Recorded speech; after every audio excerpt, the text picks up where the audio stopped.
The year is 1974. The late autumn sun hangs low, casting jagged, mournful shadows across the tangled, overgrown grounds of the Whispering Pines home for children.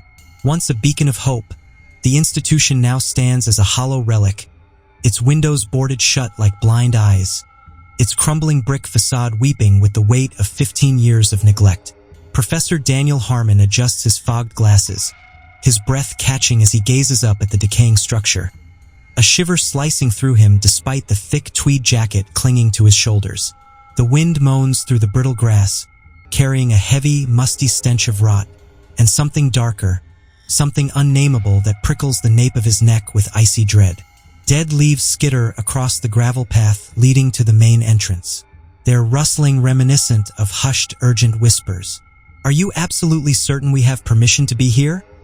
asks Sarah, his research assistant, clutching her notebook to her chest as if it might shield her from the building's oppressive aura.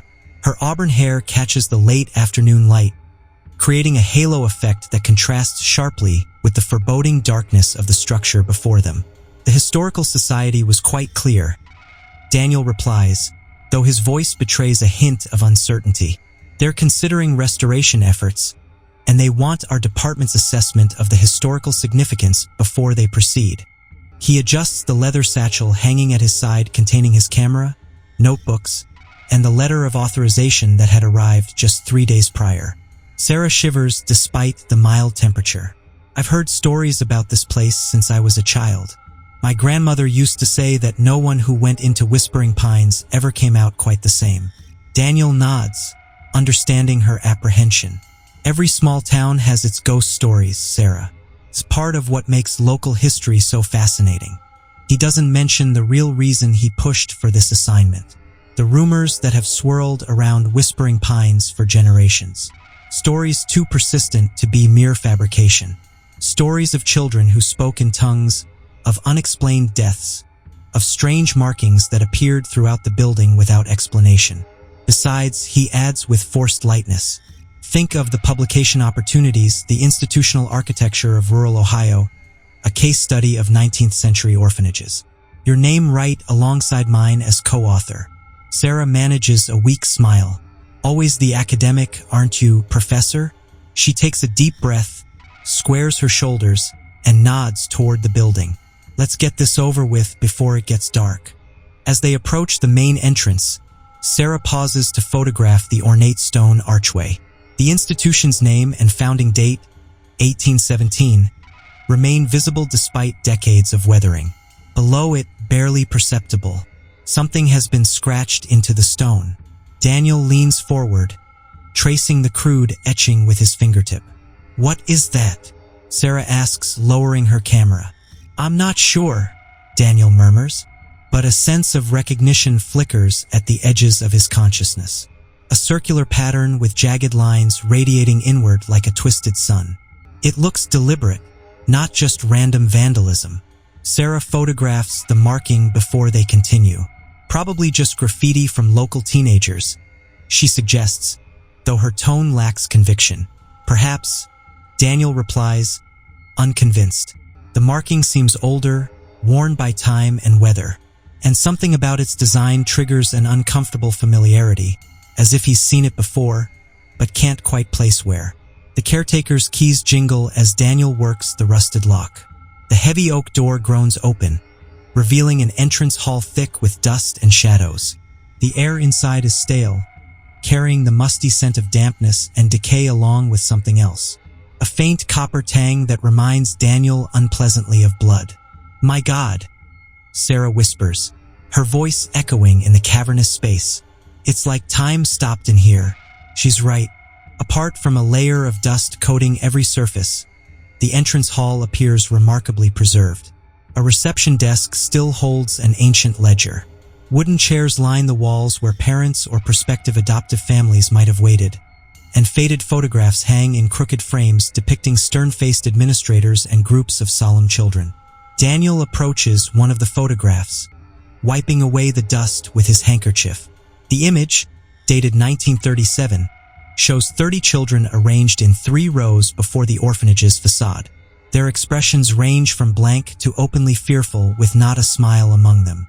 At the center stands a tall woman in a severe black dress, her hair pulled back in a tight bun, her eyes piercing even through the faded photograph.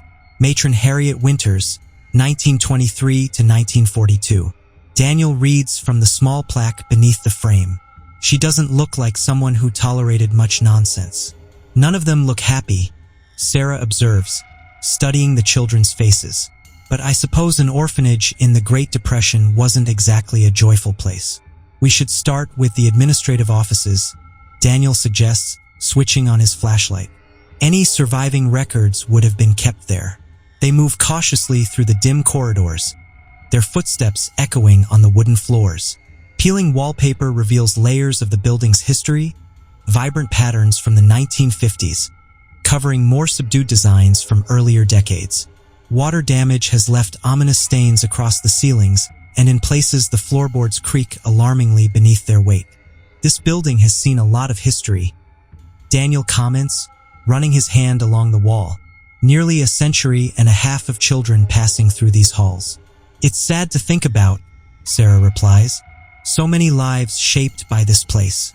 For better or worse, institutional care has always been a complex issue. Daniel agrees.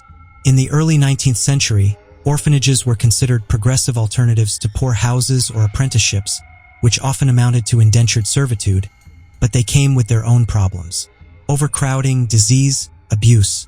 They pass what appears to have been a communal dining hall. Long tables still arranged in neat rows, metal plates and cups scattered as if abandoned mid-meal. A large crucifix hangs crookedly on one wall, a reminder of the institution's religious foundations.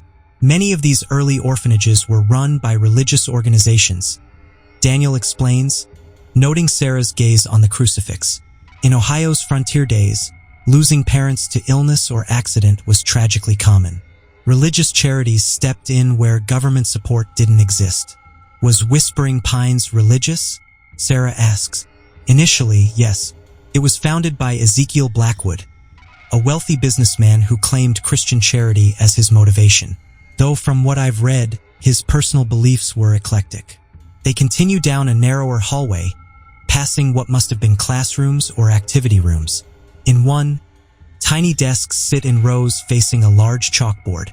Faded arithmetic problems are still visible, as if waiting for students who would never return. Education was provided, Daniel notes, though usually very basic reading, writing, arithmetic, enough to prepare children for simple employment, but rarely more. The focus was on moral instruction and practical skills. What happened to most of these children? Sarah asks, her voice hushed as if the ghosts of former residents might be listening. The shadows in the room deepened and shifted, gathering into distinct forms that observed from the corners. I rescind my invitation, Ezekiel intoned, reading from the final pages of his journal. I revoke my welcome. By the authority of your true names, I command the doorway closed. The shadows stirred, moving closer despite remaining outside the chalked boundary. Their whispers filled the room, overlapping into a cacophony that made concentration difficult. Too late, Neymar, they seemed to say, though no words were actually spoken. The threshold is crossed. The way is open. Ezekiel continued the ritual, his voice growing stronger as he pronounced name after name, formally releasing each entity from any obligation to him and commanding them to return to their proper domain. The air in the room grew thick, difficult to breathe. The candle flames stretched toward the ceiling, their colors intensifying until they were painful to look at directly. The shadows retreated slightly, but their forms became more defined, more solid. As Ezekiel reached the climax of the ritual, pronouncing the final syllable of the last name in his catalog, a sudden wind swept through the room. The candles guttered but did not extinguish. Pages in his journal flipped rapidly as if turned by invisible hands. Then, as abruptly as it had begun, the wind ceased. The candles returned to normal flames, their colors fading to ordinary yellow-orange. The shadows retreated to natural proportions and positions. Ezekiel exhaled slowly, sensing that something had changed. The oppressive presence he had felt for weeks seemed diminished. the constant scrutiny at the edge of his awareness reduced to a distant, intermittent observation. He had not completely closed the doorway. The filing system spans decades, from handwritten ledgers dating to the orphanage's founding to typed reports from its final years of operation. Dust motes dance in the beams of their flashlights as they work in companionable silence, occasionally sharing noteworthy findings. Listen to this, Sarah says after some time. Fiscal Report 1922. Request for additional funding to expand isolation facilities in the lower level. Current accommodations insufficient for growing need. What do you suppose that means? Isolation could refer to quarantine rooms. Daniel suggests infectious diseases were a serious concern in institutional settings. Or it could be punishment cells. Sarah finishes the thought. Solitary confinement was a common disciplinary measure in these institutions. Daniel nods grimly. The line between medical necessity and punitive action was often blurred. We should check the lower level before we leave.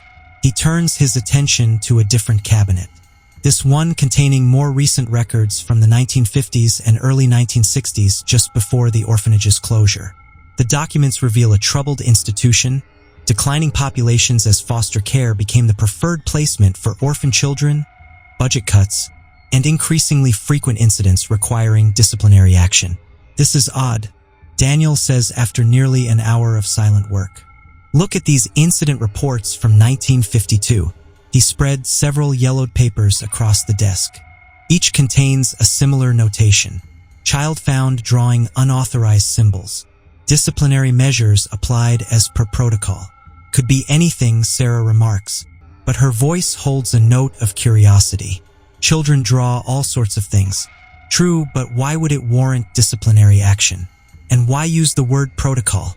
That suggests an established procedure. Daniel flips through more reports. Look, here's another from the same month. James Miller, age 8, discovered sharing forbidden drawing with younger children.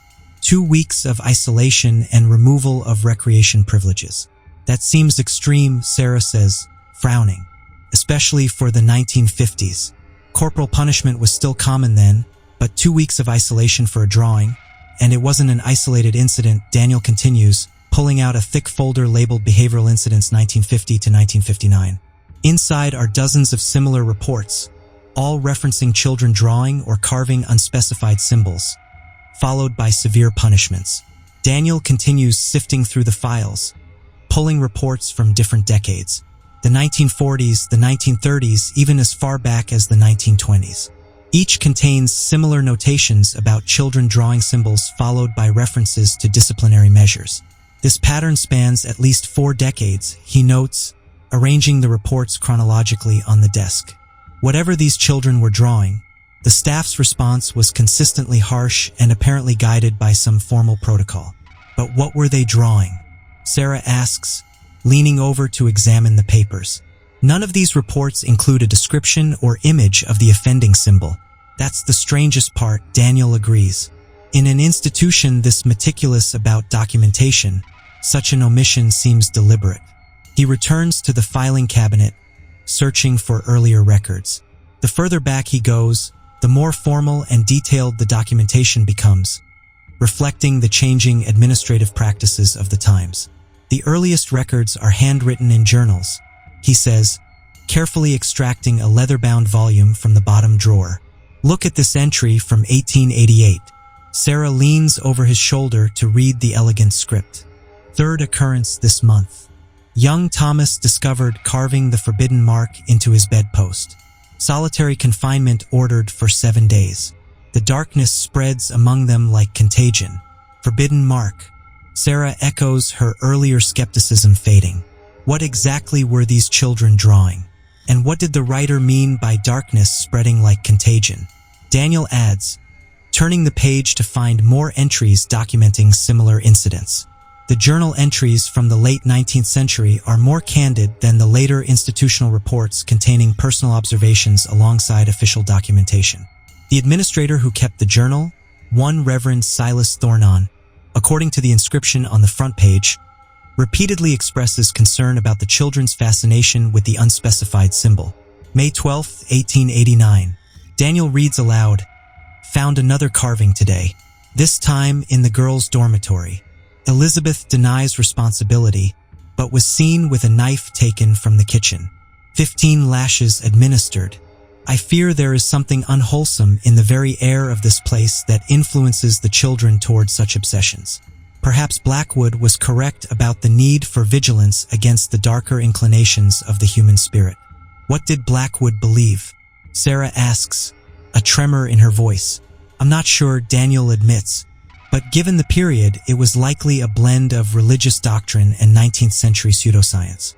Many institutions of that era viewed deviant behavior through both spiritual and medical lenses, symptoms of either moral corruption or biological degeneracy. But this sounds different, Sarah insists. More specific, like they were dealing with something they'd seen before, something they expected. Daniel nods slowly. That's what makes it so intriguing from a historical perspective. Whatever was happening here was consistent enough across decades to warrant established protocols. As the afternoon wanes, they work their way deeper into the building. The children's dormitories occupy the upper floors. Long, narrow rooms lined with small iron bed frames now stripped of their mattresses. Wooden trunks at the foot of each bed would have held the children's meager possessions. The walls are bare, save for faded rectangles where pictures once hung. These would have housed 20 to 30 children each, Daniel observes, running his hand along a bed frame. Boys and girls separately, of course, usually by age group as well. Not much privacy, Sarah notes, opening one of the trunks to find it empty, save for a few mothballs. Privacy was considered unnecessary, even detrimental to proper development. Daniel explains, the prevailing wisdom was that children needed constant supervision to develop moral character. Individual expression was discouraged in favor of conformity. Makes you wonder how anyone survived such places with their spirit intact. Sarah murmurs. Many didn't. Daniel acknowledges. Historical accounts suggest institutional children often struggled with lifelong issues of attachment and self-worth. Though to be fair, the alternatives, street life, exploitation as cheap labor, were often worse. They move methodically through the dormitories, documenting architectural features and any artifacts left behind. In one room, clearly designated for younger children based on the smaller beds, they find a collection of tattered books still arranged on a shelf, simple readers, Bible stories, and moral tales popular in the early 20th century. The Virtuous Child's Guide to Proper Conduct, Sarah reads from one spine, chuckling. Sounds thrilling. Educational materials of the era often prioritized moral instruction over engagement, Daniel says with a slight smile. Entertainment was considered frivolous at best, corrupting at worst. As they explore, Daniel keeps an eye out for any signs of the mysterious symbol mentioned in the administrative records. His vigilance is rewarded in the third dormitory they examine, a room that appears to have housed older boys, judging by the larger beds and more Spartan furnishings. Daniel, come look at this. Sarah calls from across the dormitory. She stands before a section of wall where the plaster has crumbled away. Beneath it, scratched directly into the brick, is a crude but distinctive symbol, a circle with jagged inward-pointing lines. Daniel feels his pulse quicken. It's the same as the marking outside. He pulls out his camera, capturing the etching from multiple angles. Not just similar, identical. Sarah runs her fingers over the scratched brick. It looks like it was done with a nail or some other sharp object. Must have taken time and effort, especially on brick, which suggests it was important to whoever made it. Daniel concludes, important enough to risk punishment. But what does it mean? Sarah asks, still tracing the lines. It's not like any religious symbol I recognize. Nor I, Daniel admits. Let's check the other dormitories. Their search reveals similar markings throughout the building, scratched into walls, carved on bed frames, even etched into the undersides of drawer bottoms and the backs of wooden cabinets. Always the same symbol hidden in places where staff might not immediately notice. In the girls' dormitory, they discover an especially intricate version carved into the wooden headboard of a bed, partially concealed by a painted-over layer of canvas. The symbol here has additional elements, small markings between the jagged lines that resemble writing, though in no alphabet Daniel recognizes. The level of detail is remarkable, he observes, photographing the carving. This wasn't a casual doodle. Someone spent considerable time on this, despite the risk of punishment. In another room, they find 5 identical symbols scratched in a perfect row beneath a windowsill, each accompanied by a set of initials and what appear to be dates. The most recent is from 1963, just before the orphanage's closure. It's like they were signing their names to it, Sarah says, as if it were a tradition passed down or a form of resistance. Daniel suggests. Children in institutional settings often develop their own subcultures, complete with rituals and symbols that administrators aren't privy to. It can be a way of maintaining identity in an environment designed to suppress individuality. But the same symbol for over a century, Sarah counters, that goes beyond typical childhood rebellion. In the last dormitory, primarily used in the orphanage's final decades based on the more modern furnishings, they discover a loose floorboard beneath one of the beds. Daniel pries it up carefully to reveal a small cavity containing a cloth-wrapped bundle. Inside is a crude doll made from scraps of fabric and twine with the symbol stitched prominently on its chest in red thread. "This is getting stranger," Daniel murmurs, turning the doll over in his hands. The symbol isn't just a random drawing. It had significance to these children across generations.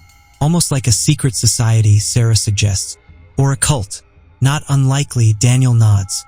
Isolated communities often develop unique spiritual practices, especially in times of stress or trauma.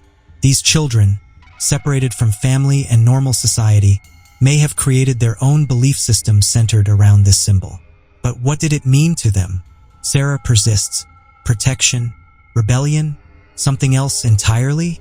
I don't know, Daniel admits, rewrapping the doll and placing it in his satchel for further examination later. But I'm beginning to think this isn't just an interesting historical footnote. Whatever was happening here was systematic and enduring. As they make their way back toward the administrative wing, the shadows in the corridors grow longer. The afternoon is giving way to evening, and the orphanage seems to close in around them, its emptiness somehow more oppressive in the fading light. This isn't random, Daniel concludes as they navigate the dimly lit hallways. These children were deliberately concealing these markings, probably to avoid punishment. But what does it mean? Sarah asks. And why would multiple generations of children draw the exact same symbol? I'm not sure, Daniel admits, but I have a theory. Children are impressionable.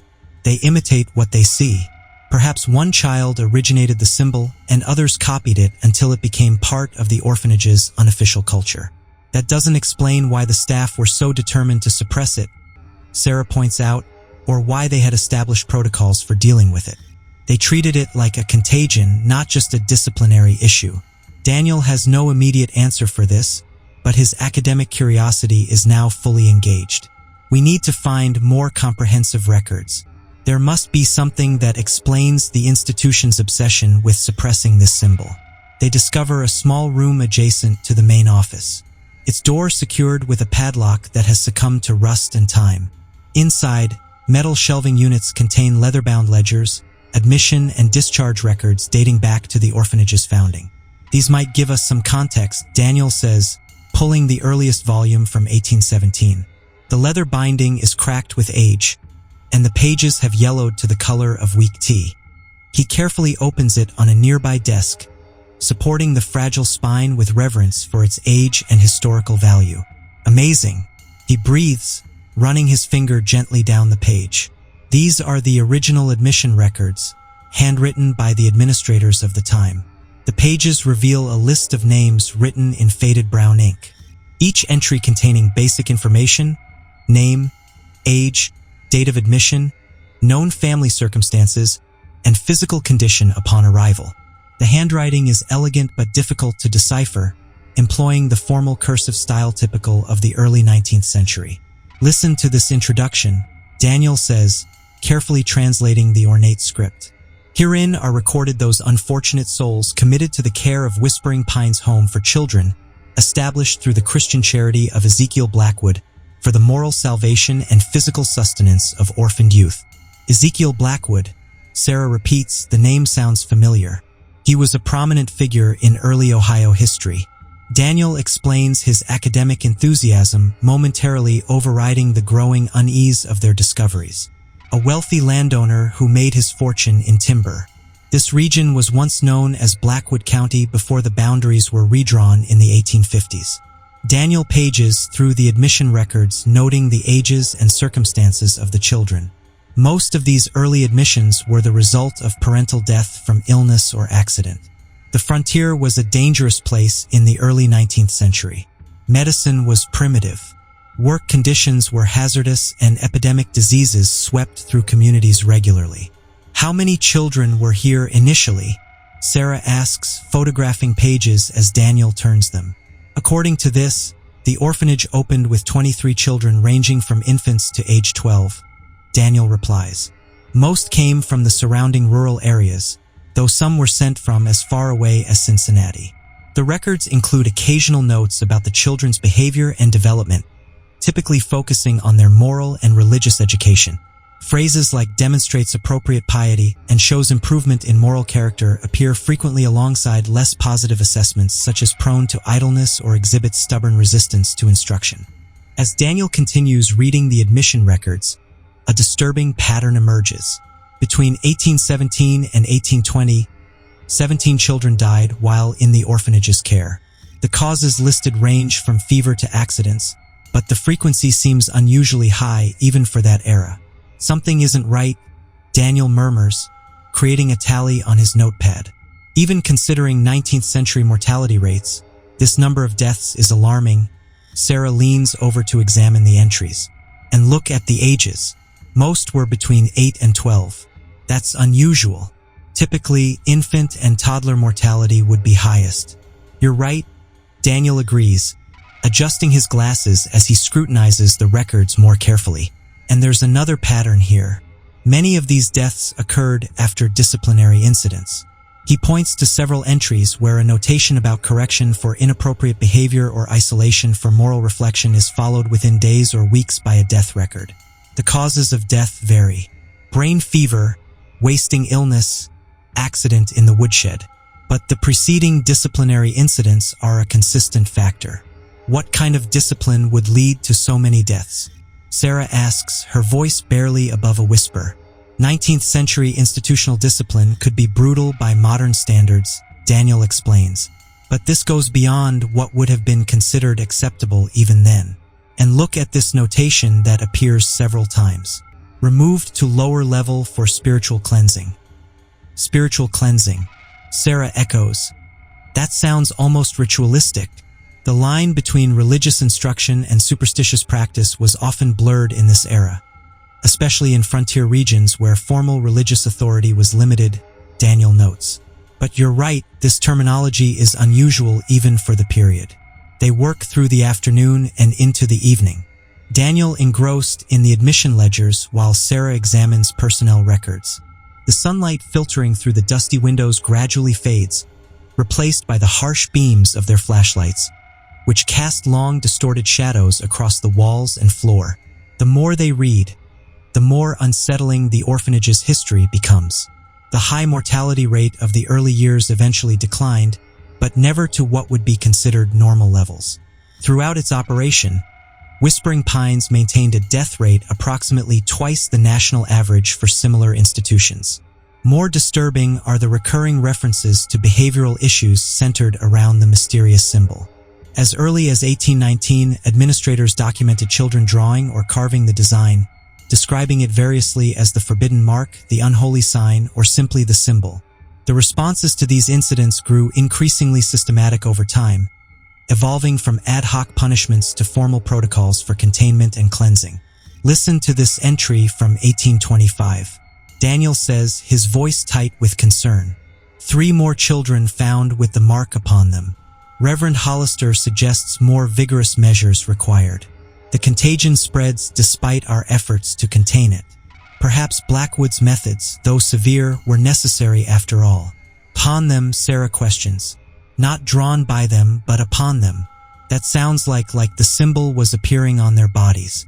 Daniel finishes, though whether his self-inflicted markings or something else isn't clear. The sun has long since set when Sarah suddenly gasps. Daniel, I think I found something. She holds up a fragile document, its edges crumbling. It's a letter of resignation from a matron, Harriet Wilcox, dated September 1820. Listen to this. I can no longer in good conscience continue my duties at Whispering Pines. What I have witnessed these 3 years past has shaken my faith in both God and mankind. The children's affliction spreads despite our most vigorous efforts, and I am haunted by the suspicion that the evil originates not from the children themselves, but from some malign influence within these very walls. I have seen the symbol appear again and again, even among children who could not possibly have learned it from their fellows. When I broached my concerns with Director Blackwood, his reaction was most disturbing. I fear not for my position, but for my very soul should I remain here. May God have mercy on those left behind. This can't be coincidence, Daniel says, his academic skepticism giving way to genuine unease. The symbol she mentions must be the same one we've been finding. But what does she mean by the children's affliction? Sarah asks. Some kind of illness. Daniel shakes his head. I don't think so. Medical issues are documented separately in these records. This sounds more like behavioral concerns. Behavioral concerns severe enough to make a staff member fear for her soul. Sarah's voice rises slightly. What kind of behavior are we talking about? Daniel returns to the ledgers, searching for entries from the same time period as Matron Wilcox's resignation. He finds several incident reports describing children becoming unnaturally still and silent, speaking in strange tongues not known to any man, or exhibiting knowledge of matters beyond their years or learning. These sound almost like descriptions of possession. He murmurs, uncomfortable with the direction their research is taking. Possession? Sarah repeats incredulously. As in demonic possession? Surely that's just 19th century superstition interpreting psychological or neurological conditions they didn't understand. Most likely, Daniel agrees, though without full conviction. Conditions like epilepsy, schizophrenia, or even severe trauma responses were often interpreted through a religious lens in that era. But why would such conditions be associated with a specific symbol? Sarah persists. And why would the symbol continue to appear throughout the institution's history? Daniel has no satisfactory answer.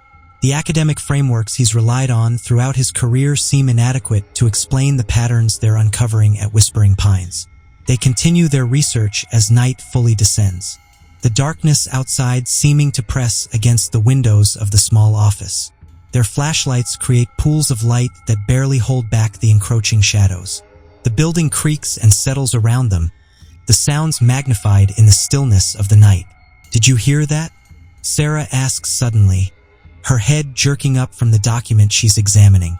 Daniel pauses, listening. Hear what? I thought I heard. She hesitates. Never mind. Old buildings make noises.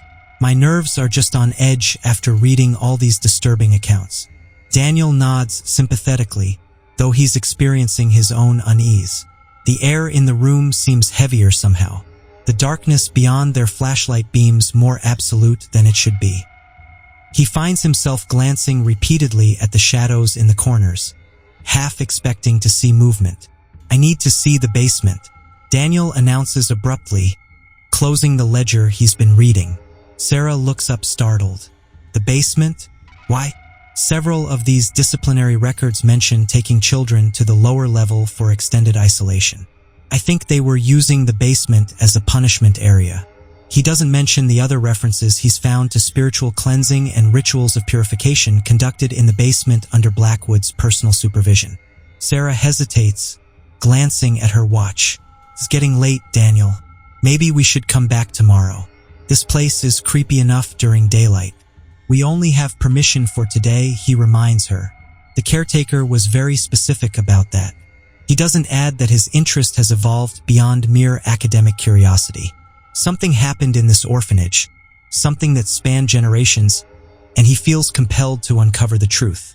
After a moment's consideration, Sarah nods reluctantly. All right, but let's be quick about it. This place feels, wrong somehow. They gather their essential equipment, flashlights, cameras, notebooks, and leave the administrative section. It takes some exploration to locate the basement entrance, eventually finding a heavy wooden door partially concealed behind a storage cabinet in what appears to have been the kitchen area. Odd place for a basement entrance. Sarah comments as Daniel pushes the cabinet aside with effort, almost like they were trying to hide it or restrict access. Daniel suggests examining the door. Unlike most interior doors in the building, this one is reinforced with metal bands and features an elaborate locking mechanism. This isn't standard institutional architecture. This was designed to keep people out or in. The lock, though formidable, has been damaged at some point, allowing Daniel to force the door open after some effort. It swings inward with a groan of protest, revealing a steep staircase descending into darkness. The air that rises from below is noticeably colder and carries a musty mineral scent with undertones of something less identifiable but distinctly unpleasant. Smells like a tomb down there, Sarah murmurs, wrinkling her nose. Daniel directs his flashlight into the opening, revealing stone steps worn smooth in the center from decades of use. The walls on either side are rough stone, glistening with moisture. Careful on the stairs, he warns. They look slippery. The stairway to the basement is narrow and steep, the wooden steps groaning ominously beneath their weight. The air grows colder and damper as they descend, and the beam of their flashlights reveals stone walls slick with moisture. This part of the building is older than the rest, Daniel observes, running his hand along the rough stone. These foundations might predate the orphanage itself. Early settler construction, possibly even built on the remains of a Native American structure. You think this land was used before Blackwood built the orphanage? Sarah asks, staying close behind him on the narrow stairs. Almost certainly, the historical records mention a previous settlement, though details are scarce. The area was originally Shawnee territory, but they abandoned it sometime in the late 1700s. Daniel pauses, recalling a detail from his preliminary research. Actually, according to local legend, the Shawnee considered this valley cursed. They called it the place of hungry shadows in their language. That's comforting, Sarah mutters sarcastically. Any other cheerful historical footnotes you'd like to share? The stairs end in a small landing that opens onto a long corridor with a low arched ceiling. The stone walls here are even older in appearance, with crude mortar work suggesting early 19th century construction techniques. Their flashlight beams reveal multiple doorways leading off from the main passage. The basement is a labyrinth of small rooms branching off from a central corridor. Some appear to have been used for storage, containing broken furniture, decaying cardboard boxes, and the rusted remains of household equipment. Others house the orphanage's utilities, a massive coal furnace that would have heated the building, water pipes, and early electrical infrastructure added in later decades. This place is huge, Sarah comments, her voice echoing slightly in the underground space. Much larger than I would have expected for a building this size. The substructure extends beyond the main building's footprint. Daniel agrees, consulting the rudimentary floor plan he sketched earlier. Another indication that these foundations may predate the orphanage. As they explore, they find evidence of the basement's more disturbing functions. One room contains wooden benches arranged in a circle with restraint cuffs attached to the wall behind each seat. Another holds what appears to be medical equipment from various eras. Examination tables, cabinets still containing ancient glass bottles and instruments whose purpose neither can determine. Some kind of infirmary, Sarah suggests, though her tone indicates she doesn't believe it. Perhaps, Daniel replies, photographing the arrangement. Though why put medical facilities in a basement with no natural light or ventilation? And look at these restraints. This was designed to control, not heal. But it's the rooms at the far end of the corridor that draw Daniel's attention. Tiny chambers with heavy wooden doors reinforced with iron bands. Each door features a small barred window and a heavy sliding bolt on the outside. Isolation rooms, he murmurs, shining his light into one of the cells. The space is barely 6 foot square with no windows and only a small grate near the top of the door for ventilation. The walls are covered in scratch marks. Some appear to be tallies, perhaps counting days of confinement. But among them, appearing again and again, is the now familiar symbol. The circle with jagged lines pointing inward. These children were locked down here in the dark, Sarah whispers, her voice tight with horror. Some of them couldn't have been more than 6 or 7 years old. And they all drew the same symbol, Daniel adds, moving his light across the etchings. Not just here, but throughout the building across decades, more than a century. They examine each isolation cell in turn, finding variations of the same conditions. Some contain crude pallet beds, others nothing but bare stone floors.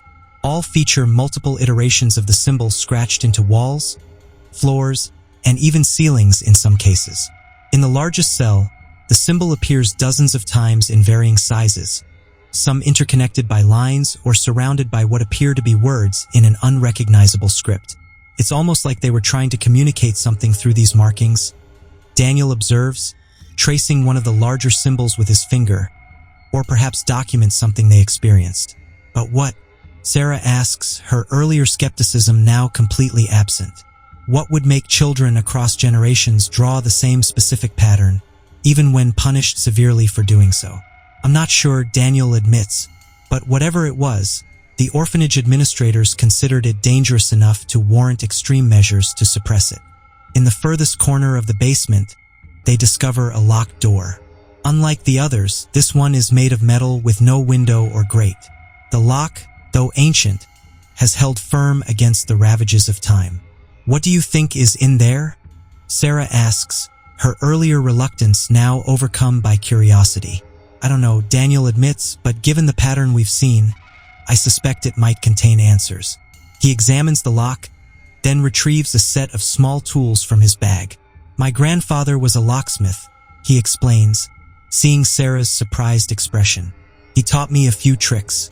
Useful skill for an architectural historian. Old buildings, old locks. Should we be doing this? Sarah asks, though she makes no move to stop him breaking in. I mean, we have permission to examine the entire structure. Daniel replies, working on the lock with quiet concentration. They examine each isolation cell in turn, finding variations of the same conditions. Some contain crude pallet beds, others nothing but bare stone floors.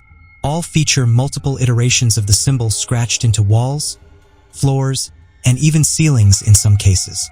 In the largest cell, the symbol appears dozens of times in varying sizes, some interconnected by lines or surrounded by what appear to be words in an unrecognizable script. It's almost like they were trying to communicate something through these markings, Daniel observes, tracing one of the larger symbols with his finger, or perhaps document something they experienced. But what? Sarah asks, her earlier skepticism now completely absent. What would make children across generations draw the same specific pattern, even when punished severely for doing so? I'm not sure, Daniel admits, but whatever it was, the orphanage administrators considered it dangerous enough to warrant extreme measures to suppress it. In the furthest corner of the basement, they discover a locked door. Unlike the others, this one is made of metal with no window or grate. The lock, though ancient, has held firm against the ravages of time. What do you think is in there? Sarah asks, her earlier reluctance now overcome by curiosity. I don't know, Daniel admits, but given the pattern we've seen, I suspect it might contain answers. He examines the lock, then retrieves a set of small tools from his bag. My grandfather was a locksmith, he explains, seeing Sarah's surprised expression. He taught me a few tricks. Useful skill for an architectural historian. Old buildings, old locks. Should we be doing this? Sarah asks, though she makes no move to stop him breaking in. I mean, we have permission to examine the entire structure. Daniel replies, working on the lock with quiet concentration.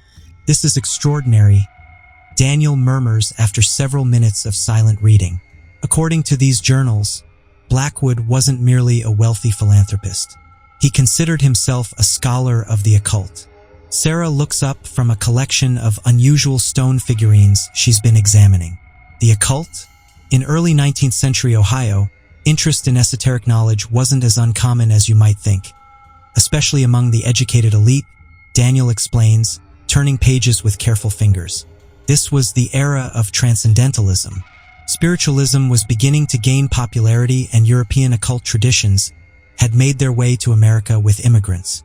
But Blackwood seems to have been particularly obsessed with certain ancient symbols believed to channel supernatural forces. As they read further into Blackwood's journals, a disturbing narrative emerges. The businessman had traveled extensively in Europe before settling in Ohio, collecting obscure texts and artifacts related to folklore and mysticism. Among his findings was a symbol purportedly used in medieval times to bind malevolent spirits. The same circular pattern with inward-pointing jagged lines that they've been discovering throughout the orphanage. Listen to this entry from 1816. Daniel says, reading aloud from the journal, "The locals speak of a darkness that has plagued these lands since before the white man's arrival. The native tribes avoided this valley, claiming it harbored a hunger that could not be sated. I believe I have identified the nature of this entity through my research and have acquired the means to not merely banish it, but to harness its power. The binding symbol, when properly employed, can capture essence and convert it to purpose. My experiments with small animals have proven promising." Wait, Sarah interrupts, her face pale in the harsh beam of the flashlight.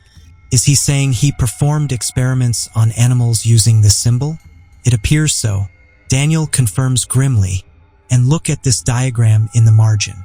He turns the journal so Sarah can see a detailed drawing of the now familiar symbol annotated with measurements and what appear to be mathematical calculations. He was refining it, perfecting its design for some specific purpose. Sarah's expression is troubled. He's talking about some kind of ritual sacrifice, isn't he? It gets worse, Daniel continues, turning pages. By 1817, he'd established the orphanage, but not out of charity. The journal entry is explicit. Children possess a unique spiritual energy, undiminished by the corruptions of adulthood. Their fear is particularly potent. With careful management, a continuous supply of suitable vessels can be maintained without arousing suspicion. The building's design incorporates the necessary elements for the working. My God, Sarah whispers. He built the orphanage as some kind of harvesting system. Daniel nods grimly. And the symbol we've been finding. I think the children weren't drawing it voluntarily. They were being influenced somehow. Influenced by what? Sarah asks, her academic skepticism reasserting itself slightly. You don't actually believe Blackwood was harnessing supernatural forces, do you? I don't know what to believe, Daniel admits. But something was happening here that defies conventional explanation. These children across generations produced the exact same symbol. A symbol that Blackwood himself had researched and refined for specific occult purposes.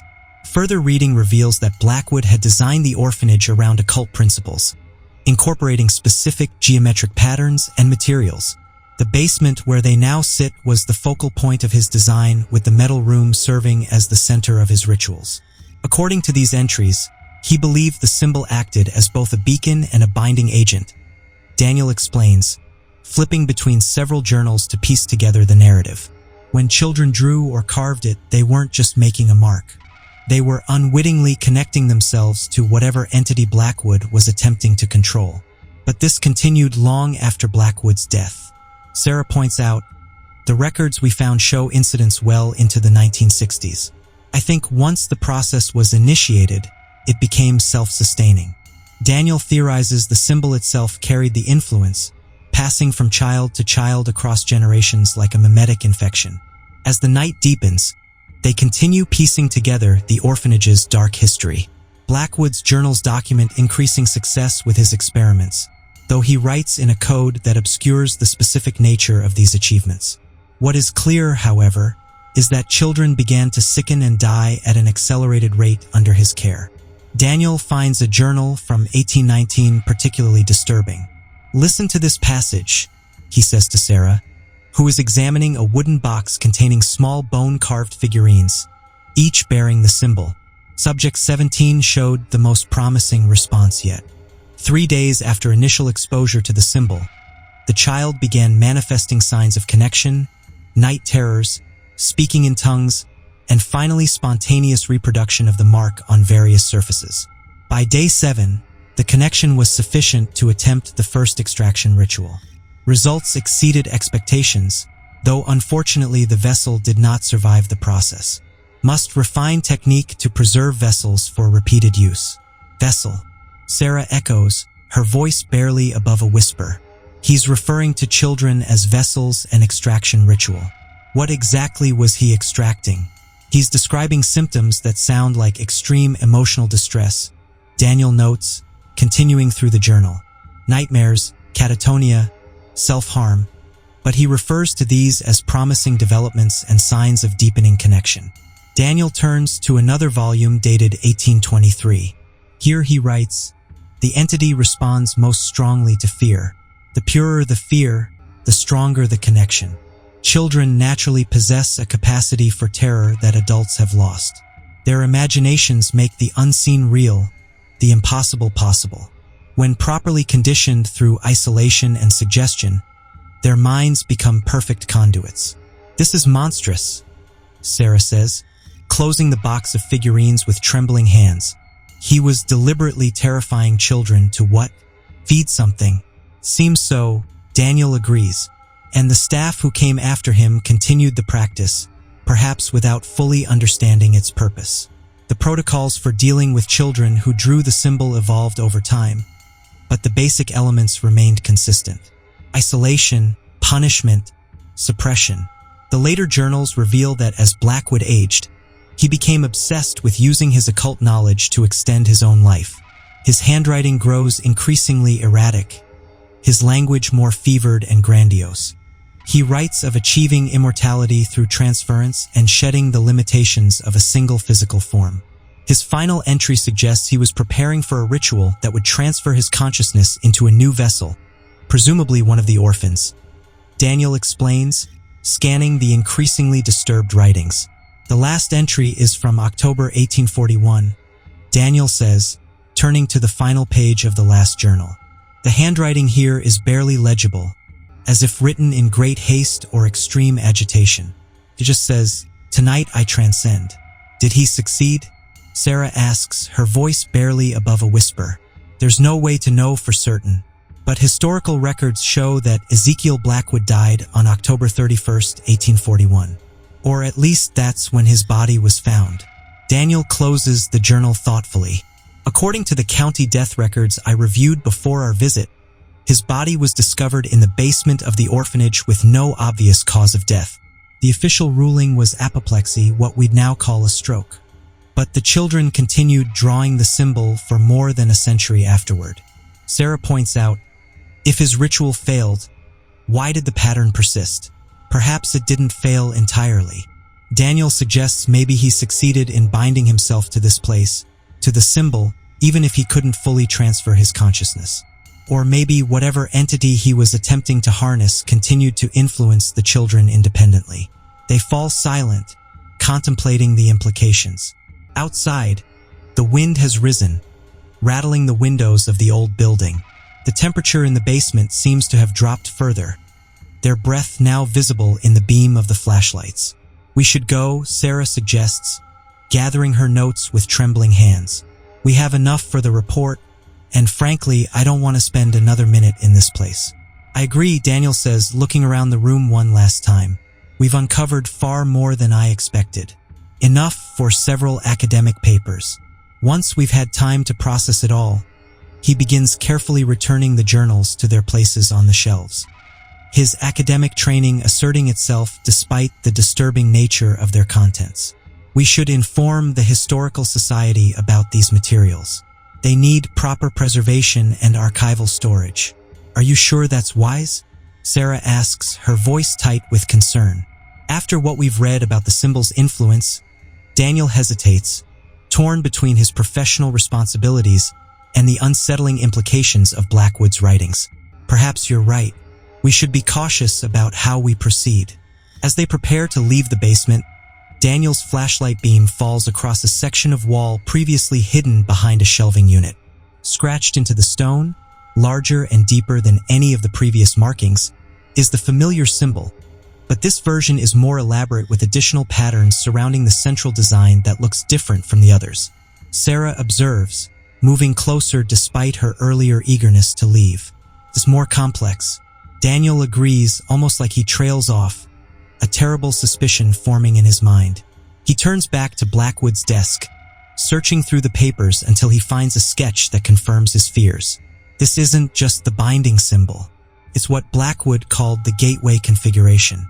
the pattern he planned to use for his consciousness transfer ritual. The diagram in Blackwood's notes matches the wall carving exactly, including the surrounding elements that distinguish it from the simpler versions they found throughout the building. According to the annotations, this enhanced design was intended to create a permanent anchor point and facilitate bidirectional passage between vessel and entity. "Daniel, I really think we should leave now," Sarah urges, her earlier curiosity replaced by growing alarm. "Something doesn't feel right." He nods, tucking the diagram into his satchel. "Let's go." Before they can reach the door, however, a sudden draft extinguishes their flashlights, plunging the room into absolute darkness. Something shifts in the air, a presence, a pressure, and the temperature plummets further. "Daniel." Sarah's voice is tight with fear. "I'm here," he assures her, fumbling to relight his flashlight. It's just a draft from somewhere. But when the light returns, Sarah is staring past him, her face drained of color. "Daniel," she whispers, "look at the wall." He turns slowly, following her gaze. The symbol on the wall appears to pulse with a faint luminescence, visible even in the beam of the flashlight. As they watch, the scratches in the stone begin to deepen, as if being carved anew by invisible hands. "We need to leave," Daniel says urgently, grabbing Sarah's arm. Now they rush toward the stairs, the atmosphere in the basement growing increasingly oppressive. The air feels thick, resistant, as if they're moving through water rather than empty space. Behind them, a soft scratching sound echoes through the darkness, like fingernails on stone, or the scrape of a metal tool carving symbols into a wall. The temperature continues to drop, their breath forming dense clouds that seem to linger unnaturally in the air. The beam of Daniel's flashlight weakens, the darkness around them becoming more absolute, more consuming. It's getting harder to move. Sarah gasps as they reach the base of the stairs. Her movements have become sluggish, as if fighting against an invisible current. "Keep going," Daniel urges, his own limbs feeling lead. "Don't look back," but the temptation proves too strong. As they begin to ascend the stairs, Sarah glances over her shoulder. Her scream pierces the heavy silence. "What is it?" Daniel demands, turning despite his own warning. In the dimming beam of his flashlight, he sees a figure standing at the far end of the corridor, a tall, gaunt silhouette with unnaturally elongated limbs. The form seems to waver as if not fully substantial, but its presence is undeniable. As they watch in horror, it begins to move toward them with a jerky, unnatural gait. "Run!" Daniel shouts, pushing Sarah ahead of him up the stairs. They scramble upward, the wooden steps creaking dangerously beneath their panicked footfalls. The scratching sound grows louder, now accompanied by a low, rhythmic humming that seems to vibrate through the very stones of the foundation. Behind them, something is ascending the stairs, something that moves with deliberate measured steps despite their frantic pace. Daniel can feel its presence like a physical weight pressing against his back, urging him to turn, to look, to acknowledge what pursues them. They reach the top of the stairs and burst through the basement door into the kitchen. Daniel slams it shut and wedges a nearby chair under the handle, though some part of him doubts such physical barriers would be effective against whatever is following them. "What was that?" Sarah demands, her voice shrill with terror. "What did we see down there?" "I don't know," Daniel admits, his scholarly composure shattered. "But we need to get out of this building now." They hurry through the dark corridors toward the main entrance, their way illuminated only by Daniel's weakening flashlight. The orphanage seems transformed around them. The shadows deeper, the air colder, the very proportions of the rooms and hallways subtly altered. Doors that should lead to familiar areas open instead onto unfamiliar spaces. Corridors stretch longer than they should, or end abruptly in blank walls. "This isn't right," Sarah says, clutching Daniel's arm as they hesitate at a junction. "We've been going in circles. The main entrance should be this way," Daniel insists, pointing to the left. "We need to keep moving." As they continue, they become aware of sounds throughout the building. Soft footsteps in distant corridors, the creak of floorboards overhead, whispered voices just below the threshold of comprehension. The orphanage, empty for 15 years, now seems horrifyingly occupied. "Do you hear that?" Sarah whispers, stopping suddenly. Daniel listens. From somewhere ahead comes the sound of children's voices. A sing-song chant repeated in unison. The words unclear, but the rhythm unmistakable. It's coming from the entrance hall. He realizes they approach cautiously, the chanting growing louder. As they reach the doorway to the main hall, Daniel's flashlight finally fails, plunging them into darkness broken only by faint moonlight filtering through the boarded windows. In that dim illumination, they see the entrance hall transformed. The dust and decay remain, but now the space appears to be occupied by shadowy figures. Child-sized silhouettes arranged in a circle, swaying slightly as they chant. In the center of the circle stands a taller figure, an adult form with a distinctly old-fashioned silhouette. The chanting stops abruptly. As one, the shadowy heads turn toward Daniel and Sarah. "Go." Daniel breathes, backing away slowly. "We'll find another way out." Before they can retreat, the tall figure in the center raises an arm, pointing directly at them. The child figures begin to move, advancing with the same jerky, unnatural gait they witnessed in the basement. The back door, Sarah gasps, through the kitchen. They turn and run, no longer concerned with documentation or historical accuracy. The oppressive atmosphere thickens around them, their movements becoming increasingly labored. Behind them, the soft patter of small feet follows, unhurried but relentless. The kitchen door is locked when they reach it. Daniel fumbles with his lockpicks, his fingers clumsy with cold and fear. The approaching footsteps grow louder, accompanied now by a soft, childlike giggling that raises the hair on the back of his neck. "Hurry," Sarah urges, glancing nervously over her shoulder. "They're getting closer." "I'm trying." Daniel grunts, working the lock with desperate intensity. It's stuck, or the lock finally yields with a click that seems unnaturally loud in the tense silence. They push through the door into the cool night air, slamming it shut behind them. They burst from the building into the moonlit grounds, not stopping until they reach Daniel's car at the edge of the property. Only then do they pause, gasping for breath, the orphanage looming behind them like a sentinel against the starry sky. "What just happened in there?" Sarah demands, her academic composure shattered. Daniel shakes his head, unwilling to articulate the thoughts racing through his mind. "I don't know. Old buildings can play tricks on the senses. Drafts settling foundations, but they both know he's grasping at rational explanations for something that defies rationality. Whatever presence they felt in that basement, whatever they witnessed in the entrance hall was not the product of imagination or suggestibility. "Did you see their eyes?" Sarah whispers, hugging herself against a chill that has nothing to do with the night air. Those children, their eyes were just empty, like holes in their faces. Daniel had seen in those brief moments when the shadowy figures had turned toward them. He had glimpsed not the eyes of children, but voids, perfect circular apertures that seemed to lead into infinite darkness. "We need to report this," Sarah continues, her professional training reasserting itself despite her fear. "The Historical Society needs to know what's in that basement. Blackwood's journals, the symbols, all of it. And tell them what exactly," Daniel asks.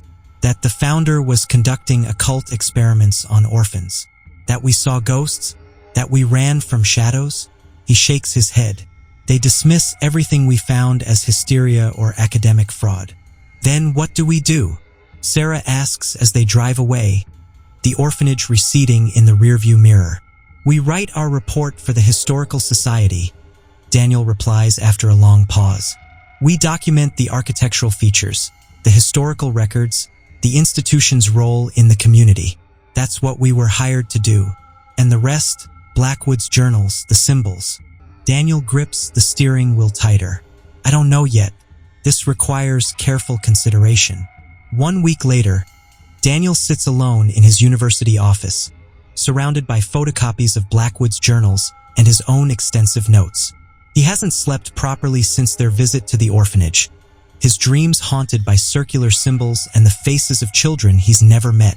The official report for the Historical Society has been submitted. A dry academic assessment of Whispering Pines' architectural significance and social function. He made no mention of Blackwood's occult activities or the recurring symbol, focusing instead on the building's structural integrity and potential for restoration. But he hasn't abandoned his investigation. If anything, his obsession has deepened. He spent days in the university library researching occult practices of the early 19th century and the specific symbol that has consumed his thoughts. His search has yielded disturbing parallels in various mystical traditions where similar designs are associated with binding rituals and spiritual imprisonment. He's also been experiencing incidents, waking in the night to find his fingers tracing the symbol on his bed sheets, discovering the pattern doodled in the margins of his lecture notes with no memory of drawing it. Once, most disturbingly, he found it carved into his wooden desk, the wood shavings still fresh beneath his letter opener. A knock at his office door interrupts his concentration. Sarah enters without waiting for his response, her face grave. She looks different, thinner, paler, with dark circles under her eyes, suggesting she's been sleeping no better than he has. "Have you seen this?" she asks, placing a newspaper on his desk. The local paper's headline reads, "Historical Society approves renovation of former orphanage community college to establish satellite campus. They're going forward with the restoration," Daniel murmurs, scanning the article. "Despite our structural concerns, that's not all," Sarah continues. "The Historical Society received an anonymous donation specifically for the project, $5 million, contingent on preserving the original layout of the building, including the basement." Daniel feels a chill that has become all too familiar. When did this happen? The donation came through the day after we submitted our report. Sarah hesitates, then adds, "There's something else. I've been having dreams, Daniel, about the orphanage, about children drawing that symbol over and over again." He looks up sharply. "What exactly do you see in these dreams?"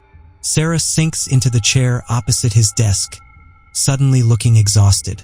"I'm watching them draw, but it's like I'm guiding their hands, and I feel this satisfaction, this hunger being slowly fed." She wraps her arms around herself as if suddenly cold. "Last night, I woke up to find I'd drawn the symbol myself on my bedroom wall. I don't remember doing it." Daniel's mouth goes dry. "The same thing has been happening to me." He pulls up his sleeve, revealing his forearm. There, scratched into his skin with what must have been his own fingernails, is the symbol red and inflamed against his pale flesh. "I think," he says carefully, "that we brought something back with us from Whispering Pines. Or perhaps it was already within us, just waiting to be awakened." Sarah stares at the mark on his arm. "What are we going to do?" Daniel closes the book he's been studying. "We need to go back to Whispering Pines." "Are you insane? Whatever this is," Daniel says, gesturing to the mark on his arm, "it's not going away on its own. And if the Historical Society proceeds with renovation, they'll be exposing countless others to the same influence. We need to understand what we're dealing with." "And then what?" Sarah demands. "What can we possibly do against something that's persisted for over a century?" "I don't know yet," Daniel admits, "but Blackwood left detailed records. If he found a way to initiate this connection, there might be information about how to sever it." Reluctantly, Sarah agrees. That night, they returned to the orphanage, this time without official permission. The building seems to be waiting for them, its dark windows like vacant eyes tracking their approach. The lock on the main door turns easily under Daniel's pick, almost as if inviting them inside. The interior is as they left it, yet somehow different. The air feels charged, expectant. Their flashlight beams seem dimmer than before, struggling against the pervasive darkness. "We need to check the basement," Daniel says, his voice echoing in the empty corridor. "The source of all this is down there in that metal room." "What exactly are we looking for?" Sarah asks as they descend the stairs. "I've been studying Blackwood's journals more carefully." Daniel explains his ritual required a focal point, an object that would serve as a conduit. "If we can find it and somehow neutralize it, we might be able to break whatever influence is still active here." The basement is colder than before, their breath forming dense clouds in the flashlight beams.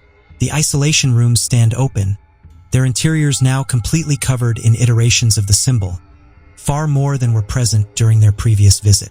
These weren't here before, Sarah whispers, her light playing across the freshly carved markings. No, Daniel agrees. Something has been busy.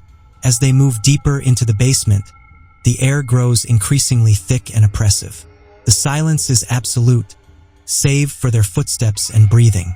Yet Daniel can't shake the sensation of being observed, of countless eyes tracking their movements from within the very walls. The metal door to Blackwood's ritual chamber stands ajar, emitting a pale, pulsating light that wasn't present before. As they approach, a low humming becomes audible, more felt than heard, vibrating in their bones. Sarah hesitates. Daniel, I'm not sure this is wise. We're already marked, he replies grimly, showing her his forearm, where the symbol now seems to pulse in rhythm with the light from the chamber. We need answers. Inside, the chamber has transformed. The crude symbol they saw on their previous visit has evolved, covering every surface with intricate variations of the original design. The desk remains in the center, but atop it now sits an object that draws their attention immediately. A cube made of what appears to be bone, each face inscribed with the symbol. That's it, Daniel breathes. The conduit Blackwood created for his ritual. The cube is approximately 6 in on each side, yellowed with age, but meticulously crafted. The symbols etched into each face glow with the same pulsating light that fills the room, creating shifting patterns of illumination and shadow. How did we miss this before? Sarah asks, her voice strange and distant. I don't think it was here to be found, Daniel replies. Not until now. He approaches the desk cautiously, studying the cube without touching it. Surrounding the artifact are various tools, small bone-handled knives, brushes made from what might be human hair, and vials containing dark residues. These must be the implements Blackwood used in his rituals, Daniel observes. Look at the craftsmanship. These weren't manufactured items. He made them himself. As they stare at the cube, the humming intensifies and the symbols etched into the walls begin to glow more brightly. Daniel feels a pressure building in his head, accompanied by whispers just below the threshold of comprehension. We need to destroy it, he says, reaching for the cube before. No, Sarah's hand clamps around his wrist with surprising strength. You mustn't touch it. He turns to look at her, startled by the command in her voice. Her eyes are different, darker, with a depth that hadn't been there before.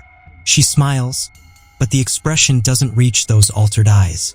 Sarah is here, she replies, her voice layered with another deeper tone. But she's not alone anymore.